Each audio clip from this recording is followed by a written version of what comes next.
Ernie, you know, one of my teachers, Karl Rahner, the man who influenced me theologically, one of his great theses is that the more scientific theology is, the more practical it will be. And of course, in my own life, I've often insisted that theology means something to people. I mean, I'm interested in it, and I've had the privilege of studying under some of the fine theologians, and I guess I spent a lot of my energy trying to popularize their theology, not breaking any new ground, but taking what others have done and trying to make it available to people. So I'm always interested whether theology really can make a difference to anybody, and whether theology, the way it is done today, is affecting the average person. Now, I know you come at this question of theology and the current paradigm shifts that are going on in theology from your own perspectives and have a chance to study, but you're not a professional theologian. So I just want to begin with a little of this. Do you ever find theology practical for yourself in any way? Maybe that would be a way to start out. Yes, I do, Jim, but I'm not always sure that it comes to me as theology. Theology informs professional, the ordained, probably more directly. So you're not sitting around reading professional theological journals for the most part. Right, but I'm sure it shapes, to a great degree, the responses, the thoughts of the ordained, and then as I receive them, or as I receive from the religious press, their perceptions. The bishop's letters, for instance, are formed by theology. I'll read the bishop's letters and respond to them in my own mind anyway. So I am responding to theology without knowing so, perhaps. And most people are in the same situation. Okay, I think that's fair enough. And I'd like to look at what's going on in theology in terms of the paradigm shifts. Now, I know that is an interest of yours. When we use the word paradigm, I'm using it as Thomas Kuhn's in his book, The Scientific Revolution, talked about it, and as theologians have picked it up. It suggests a paradigm is an overarching way of viewing reality. It's a whole constellation of meanings and values which shape the way we interpret our world and understand ourselves. And the notion in theology, borrowed from the scientific world, is that at any given point in history there is either a dominant paradigm or a general way people are looking at themselves and their world and their religion, or we're in a transition period, moving from one dominant paradigm to a search for another one. Now, I mean, this has happened throughout the history of theology. I mean, it happened right in the beginning when the church moved into Greek culture. A good example is that in the Bible, they talk about Jesus in the Gospels as in functional terms. I mean, he taught, he did miracles, he spoke in parables, he came to save us, he established the kingdom.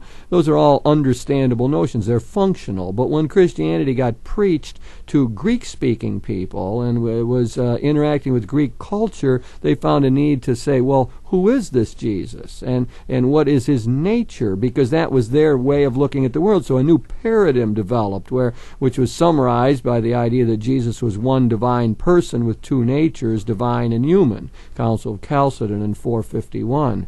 Well, that's a paradigm shift in an understanding of Christ. You now have new language, new questions, new ways of appropriating Jesus, and he begins to mean something different to people in the Greek-speaking world. Well, that's what we're talking about, paradigms. So before I ramble on forever here, do you want to just respond at all to what I've been saying so far? Yes, I think of paradigms, Jim, in terms of, at least one way of thinking of them is the lenses through which we view the world, and the paradigm, multiple paradigms we hold as individuals or paradigms we hold as communities form the lens through which we view events. So, for instance, the Gospels, you have different communities with a different lens.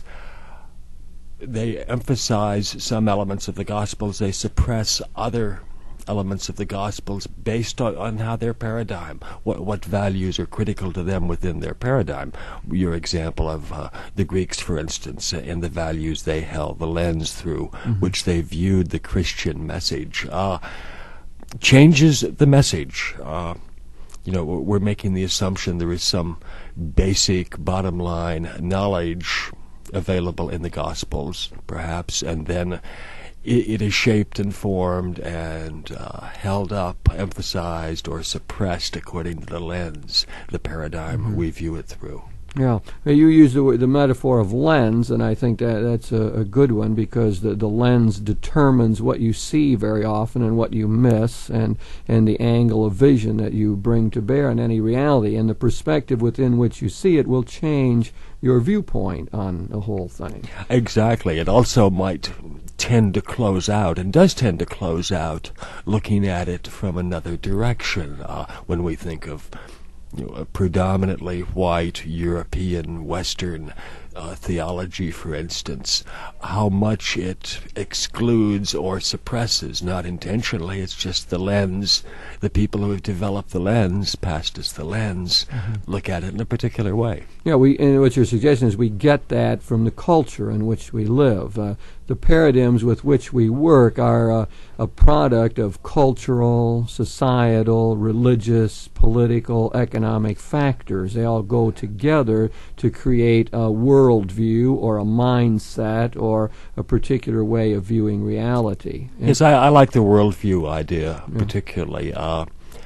One problem I might have with what Rahner said, and some of my sense of theology, is that they, rather than being distant and critical of science and what goes on in science, they tend to feel inextricably linked with science. And I guess I would prefer theology to inform science more than science informs theology. Practical is nice if you don't warp your view in order to be practical.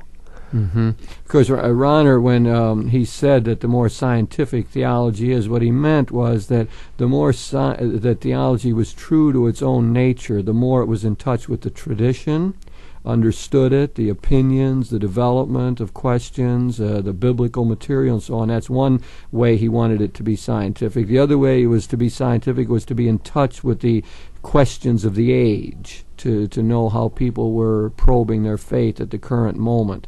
Okay. Those are the components for him that made up a truly scientific theology. In a sense, it's a use of a word in a different meaning, which also raises problems, doesn't it? I mean, you can say one thing, and the word means something in one context. When I say the more scientific theology is, I mean it in the context of Rahner's whole thought of the development of contemporary theology and so on, and the word has a different meaning in the culture as a whole. It's a good example of the problems that theology has in trying to communicate its message to people today. Okay, well, that's a helpful understanding then. That's sort of a nice tension or relationship between history and what's going on today. Right, which it always has to be. Theology is always about the business of trying to relate the faith, the tradition, the scriptures, the long-standing development of our understanding of Jesus to the current situation, to the real problems of today's world. That's what we're trying to do. Actually, that's more optimistic about the world and the tradition of science than I think Thomas Kuhn is. He suggests in his review of history that scientists have been locked in particular paradigms and held history as eternal truth until they were dragged yelling and kicking and screaming into new paradigms just simply because the old paradigms failed.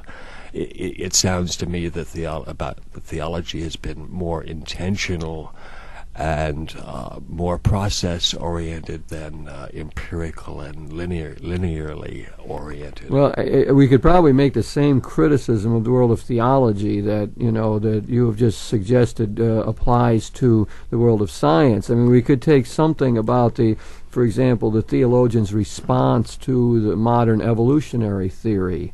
So there were all kind of theologians who in the 19th and 20th century who said, well, we're not going to accept this notion of Darwin and evolution of the species and all that. We're going to hold to some other view. Theologians reacted badly to Galileo and to many modern advances. So theologians very often have had to been dragged kicking and screaming, as you said, into the modern world as well. In fact, we're undergoing one of those paradigm shifts now. I mean, there was a major conference, and I know you've had a chance to look at this book. It's called Paradigm Change in Theology. It's put together by Hans Kung and David Tracy, two fine theologians. And this major conference where they gathered a lot of theologians to discuss paradigm changes. And one of the things that comes out of all of that, they published this book in 1989, by the way. What comes out of all of this is that we're moving into what they call the postmodern age.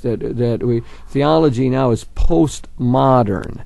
Now, I mean, that's sort of frightening to some people because they say, well, I haven't caught up with modern yet. I mean, what's this postmodern bit? You know, there's a lot of people, ordinary church-going people, the person in the pew who is still working with what we might call a traditional paradigm, a classical paradigm in which the world looks pretty neat and ordered, and there is a static viewpoint of reality, and truths are timeless, and morality appears to be rather black and white, and things are fixed and in order. And they find all these changes to be chafing, abrasive. They don't like them. They see them as threatening or as out of sync or not reflecting reality or messing up their own neat religious world and so on. So there's a lot of people whose paradigm, theologically, religiously, and I believe also in other ways, economically and politically, really is traditional or classical, as I tried to describe it. So we saw one paradigm shift from that to what we called a contemporary kind of paradigm, in which we saw progress and evolution, and truth is historically, culturally conditioned, and morality is not always black and white, and things can be seen from various perspectives, and when you do so, they look differently, and so on. We've seen that as sort of a contemporary paradigm. But I think what the theologians are saying, the most avant-garde ones, now we're even moving beyond that to what they call a postmodern paradigm, and that we're just constructing this, we're just forming it. And just to complete my thought here, that new paradigm is characterized by moving beyond a lot of the previous positions, one of which would be our trust in the Enlightenment, our trust in reason, our trust in science. That the new paradigm says, well, science gives us not only a cure for various diseases, but it also gives us nuclear weapons and technology and pollution that are messing up our world and causing an ecological crisis. Therefore, we must move into a postmodern paradigm that will criticize science, criticize the Enlightenment and reason. Well, a lot of material there, Ernie. Do you want to respond to some of that? Yes, postmodern is, I think, of the term used with art or with literature or with world views. Can imply a lot of indeterminacy and a lot of ambiguity and a lot of questions about, are there any ultimate values, or are values all relative and culturally conditioned? It can almost be accused of being nihilistic in terms of, we're going to talk about perhaps theology, but we won't develop any truth. We may not even develop much consensus because maybe there isn't any truth and consensus. So I guess in some level, when I think of postmodern, I can relate to what you mentioned, the pre-Vatican II Roman Catholic, who had his or her frame pretty clearly and cleanly defined, and there was truth available within a particular frame, and there didn't need to be a lot of questions. And then I think of the Vatican II experience and theology, just the very ideas of paradigms, that you and I have different worldviews in a lot of issues, and neither one of us has the right worldview. That idea of paradigms shakes a lot of people to their foundations. The whole postmodern idea. Where are the values we were raised on, etc., etc. It can be frightening.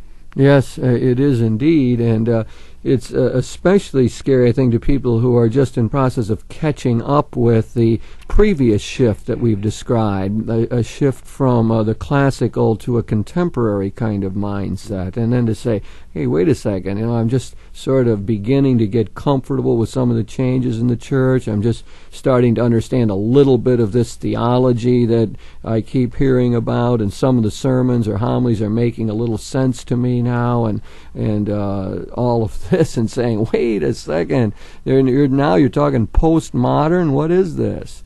And I do think that you're right in saying it's very scary to some people. But on the other hand, I think it's helpful to sketch out a little bit of some of those characteristics of this postmodern thought as the people see it, and to begin to see, does it make any difference to you personally? Do you see any help in your own life that way? Let me just try to elaborate on that notion of being post-enlightenment, or as part of it. I mean, the postmodern outlook on theology says that we put too much reliance on reason, that the Enlightenment taught us that reason will solve all of our problems. Reason is better than authority.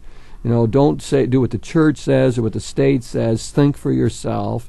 Science will answer all of our problems. Use the scientific method, empirical method, reason, and so on. And that the postmoderns are saying, well, we were too optimistic about that. That science will not solve all of our problems. That really reason has to be criticized itself. That reason is not just an unmixed blessing.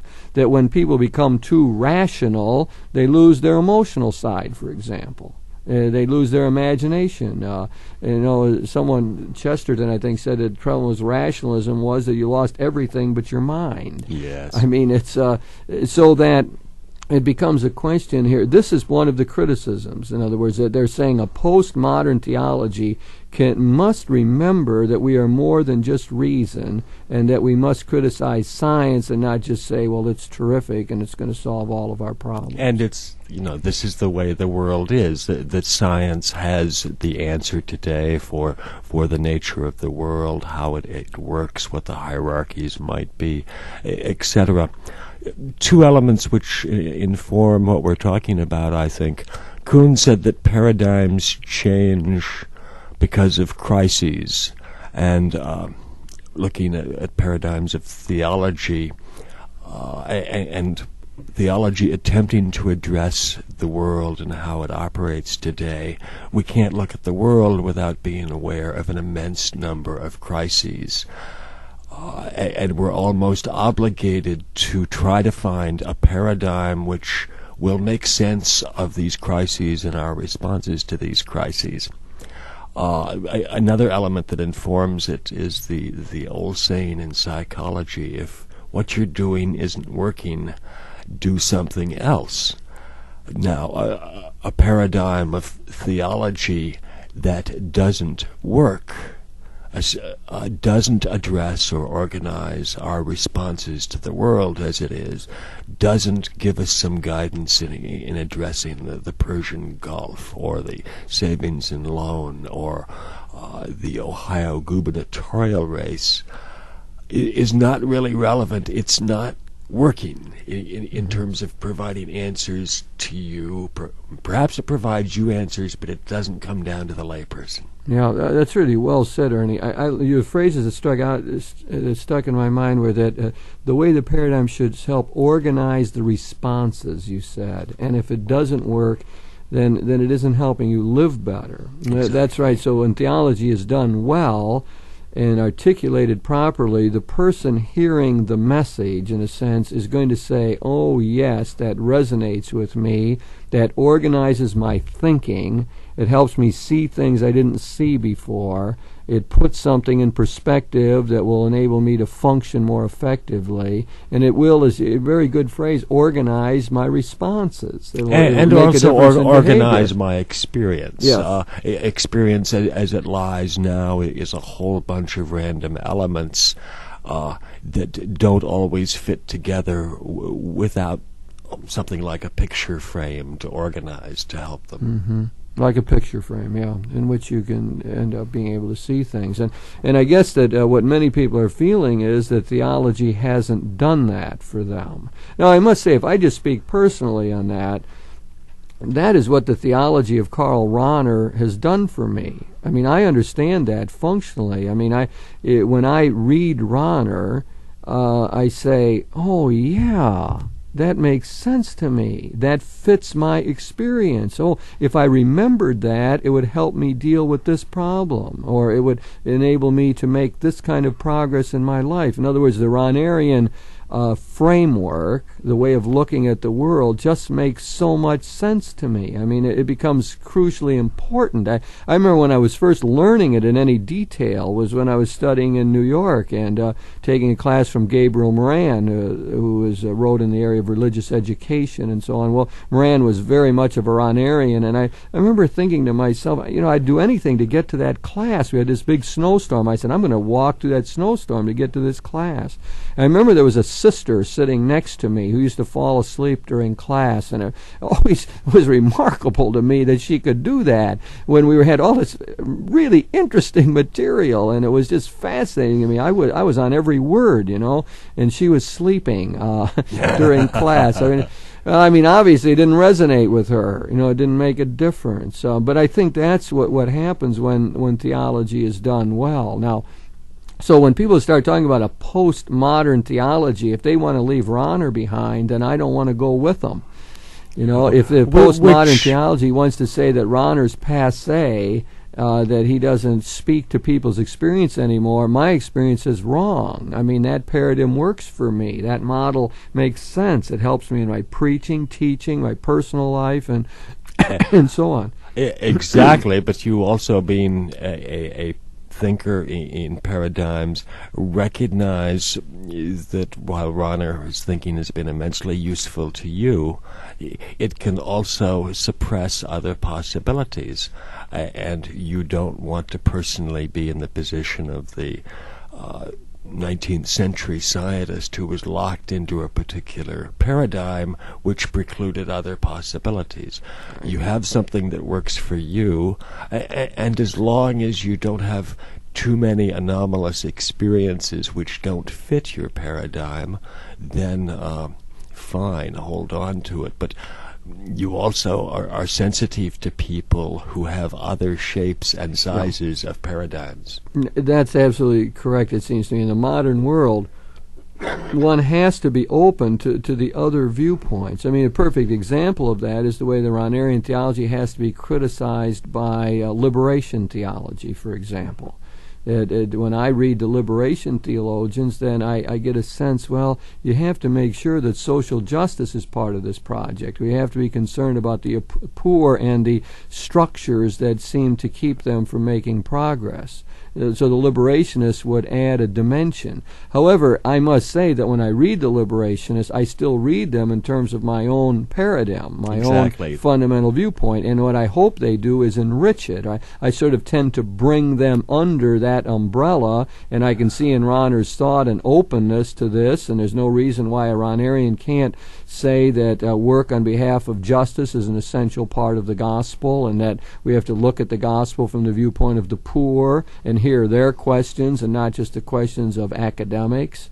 I mean, all that fits within the model. But when it doesn't work anymore is when people chafe and get upset. I mean, I've had priest friends who worked with a classical paradigm theologically, and their whole life as priests was so difficult because the experience of their people and the questions they kept getting simply didn't fit anymore into that classical theology, and they couldn't answer them, or they couldn't respond to them, or they couldn't deal with a lot of their own personal experiences. It was miserable for them. I mean, some people very, very difficult.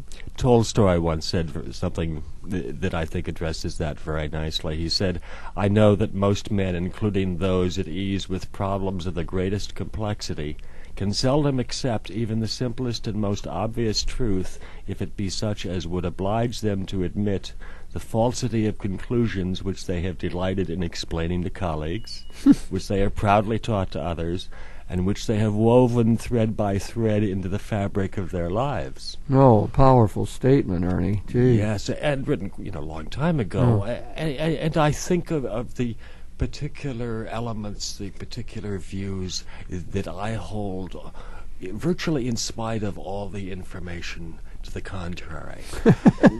And we could do, a sports analogy. The Browns are a great football team. Well, the reality is they haven't won the NFL championship since when? 1964.